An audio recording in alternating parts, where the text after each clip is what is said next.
July 20th, 2025, baby. That means one thing, and that means that Fall Chinook, the season at Buoy 10, is about to open here in about 11 days. So we are not doing a Buoy 10 prep video today. We are doing an effective, easy, at-home, how to tie up your own setups to go out there in the Buoy 10 fishery on the Columbia River and beyond, all the way up into the confluence of the Snake and the Clearwater River.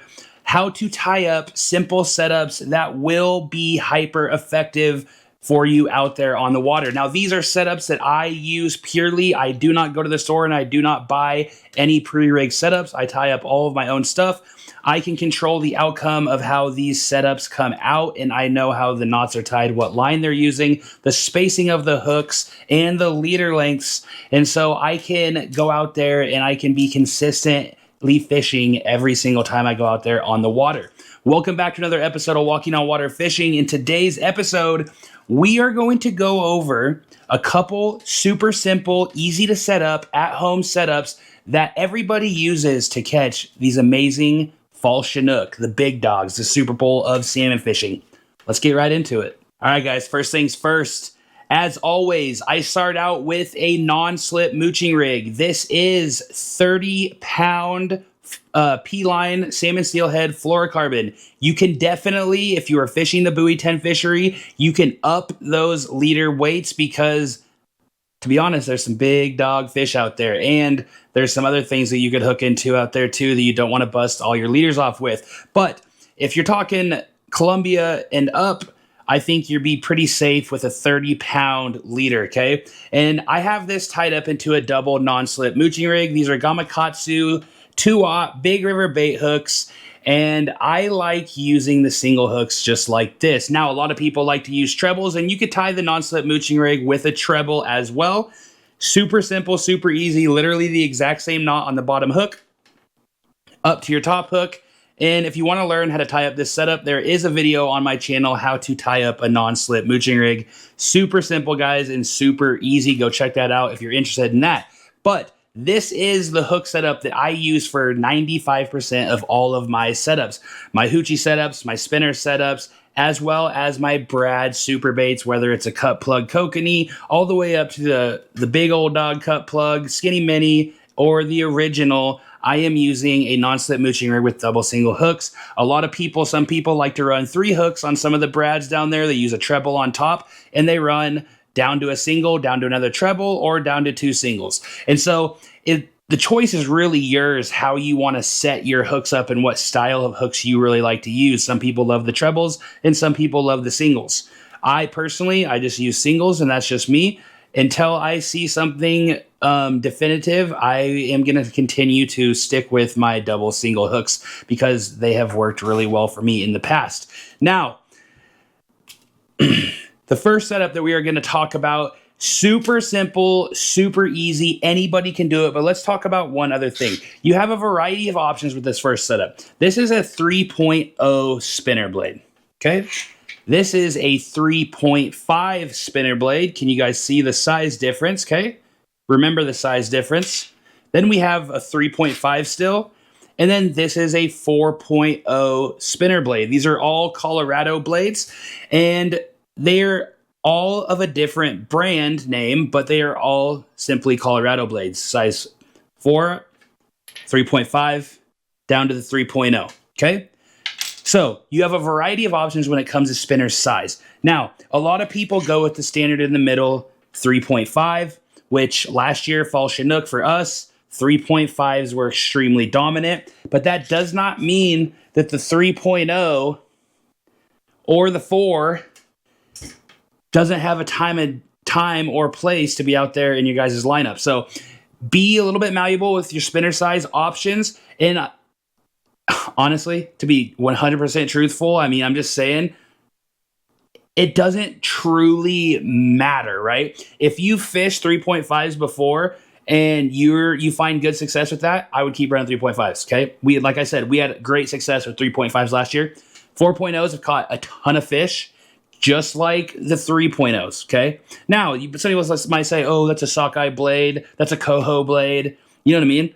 I've caught Fall Chinook on a 3.0 blade just like this one many a time. So it's all about that reaction bite. It's all about them being enticed to bite your stuff. And sometimes those little blades get the job done. So you have a few different options, and there's a plethora of shapes and sizes of blades that you can go through too as well. So the first setup, leading into the first setup, we are going to tie up a simple inline spinner. Now, you can go to the store, you can spend $8, $9 on one of those hard body spinners with the Simon blade on it, or, you know, all these other brands of blades that they have out there. And you can buy the hard body spinners. That's great. That's grand. But one thing about the hard body spinners that I don't really like, first of all, you're spending a lot of money on them, right? But that wire bends. Once that wire starts bending after a couple fish in the net, because they're ripped in the side, you're netting them, they're flopping around everywhere, that wire bends, you bend it back, it's really hard to get those things straight again. Now, some people say like, oh, they straighten out enough, it's perfectly fine. That's great, that's grand.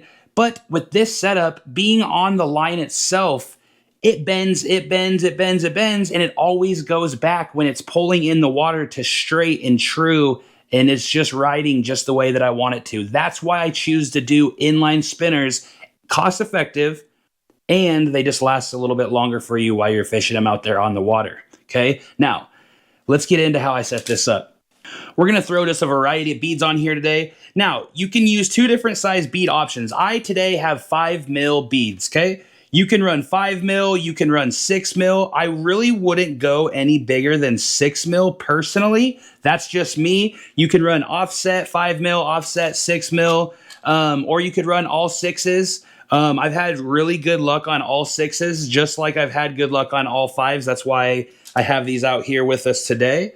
And the fives, you need a couple more beads just so, because they are a little bit smaller, so they take up a little bit less space. So you might want to add 1 extra, 2 extra beads, just so you get a nice body for your spinner right here. So actually, I put one too many beads on. I like to run 5 mil beads. Super simple, super easy, okay? Then we have an Oregon tackle. I know VIP's making them now, so on and so forth.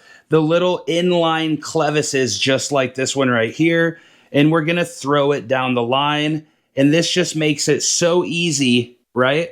So the reason I use these plastic interchangeable clevises, it's pretty Captain Obvious out here. I have a 3.0 blade on. I'm like, oh, the 3.5 is what's catching all the fish today. So I interchange that blade out, same spinner body, same everything, throw the 3.5 on there. Afternoon comes around, wind picks up a little bit, a lot of boats out there, and you're like, whoa, the 3.5 died. Let's throw a 4.0 on there and see if that bigger thump is going to help me attract another fish. Throw the 4.0 on there, and they're fishing all the same.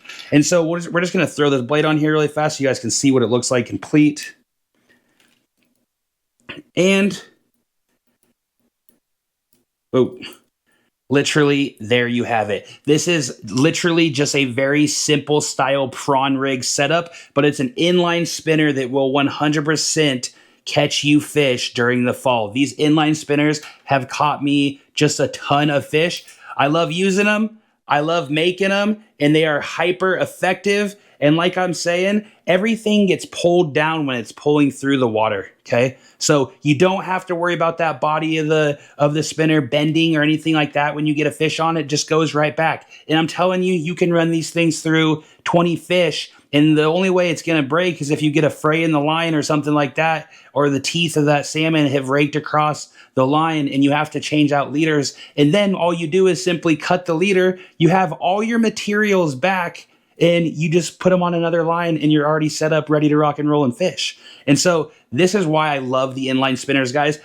Also, I know I put out these videos basically every year, but there's a ton of newcomers coming up in the fishing scene, in the fishing industry, and they just want to learn and get out there and experience and figure stuff out. And that's why I continuously each year try to put out an updated version of these setups, and to show you that just how simple and easy it is to set this up super quick at home in your house. Okay, then you take a duo lock snap and you tie it on the end, and now you have a perfect leader tied up, ready to go out there and fish just like this, no bait needed, and bonk some freaking Fall Chinook right in the face. Now, leader length. Let's talk about leader length for the spinner. the majority of every single leader length that I run, unless something is changed out there on the water, and that's a fluid change on the water. And so I run all of my leader lengths from 34 to 42 inches. Anywhere within that realm, you're pretty much freaking dialed. Now, 42 might be a little long for some setups. For, let's say, like a helmeted herring or a cut plug, or even a bait thread herring, so on and so forth, 42 doesn't seem outlandish to me. But anywhere from 34 to 42 inches, you're in the hot spot when it comes to actual leader length, especially if you're running them behind a short bus Super Series 360 flasher like this one right here. So perfect leader length. I think we're running about 38 on this spinner right here, maybe 36. I love 36. I think 36 is one of the best leader lengths of all time. But that's just me personally. Okay, so let's take this stuff off. Now that we have the spinner done, like I'm saying, guys, these are effective, easy setups that anybody can do at home and go out and translate into putting Fall Chinook into your box. Okay, the next one that we're going to set up, we're going to start out again. We're going to put 3 beads on, okay? This is another spinner-esque type setup, okay? And this one is going to be a hyper effective for buoy 10. And if you've ever fished down there, you ever fished in the saltwater before, you know this setup. This has been a setup that's been fished for absolutely years. 3 beads just like so. We're going to get into the box and we're going to pull out a freaking Hoochie, okay? We're going to make our at-home Hoochie spinner just super fast, super easy. And I'm going to show you how I do it just a couple different ways. And I've noticed a few companies lately starting to sell something that pairs with these Hoochies, and I'm going to talk about that just for a little bit. Okay, so we have our 3 beads on the line, and the spinner spacing for the non-slip mooching rig is perfectly fine for this because the skirt will come down and this bottom hook will hang right below that skirt, and so it's going to come up the fish and it's going to bite that thing and you're going to be dialed in. Okay, so you could thread this Hoochie on just like this. Okay, simply just pull the skirt back, put the line up through, okay, put it down to the beads, okay, see that? See our bottom hook is right at the bottom of that skirt, absolutely perfect. So when that fish comes up, it's grabbing that, okay? But this isn't the end of the setup, but I'm gonna show you one more thing before we get into the rest of the setup that I've seen a lot of companies start sell, and I actually make them personally, not for these companies, but I make a variety of different things that do pair very well with these Hoochies. Okay, a lot of companies have started to sell what they call tinsel, and they have had this out forever. I am not by any means on the forefront of what's happening in the fishing world at all, but they are now selling tinsel. At least Short Bus is now selling tinsel for your Hoochies, and a lot of people utilize tinsel when they go out, and tinsel is simply something that you put underneath your Hoochie. But check this out. This is a walking on water hybrid Hoochie. So you can cut these down to size. This is a standard Hoochie, okay? This is a walking on water. Let's pull that little piece off.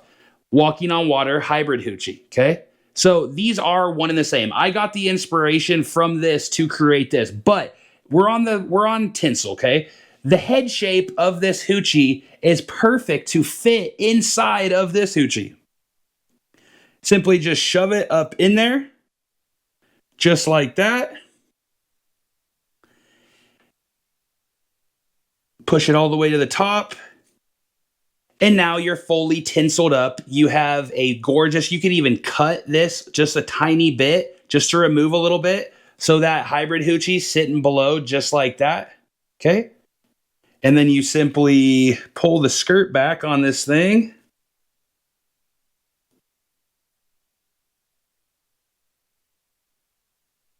Push your line up through the hole just like so. Look at that bad girl. She's thick. You realistically don't need this thick of a skirting on a Hoochie to go out there and be successful on the water while catching salmon. But for video purposes, you do not need to use the tinsel. I decided just to throw the tinsel on there just to show you guys that there's a ton of companies out there right now that are now selling this tinsel to put underneath your Hoochies. Not all of it is so bulky or big. Like I said, these are walking on water hybrid Hoochies. These are meant to be standalone Hoochies, okay?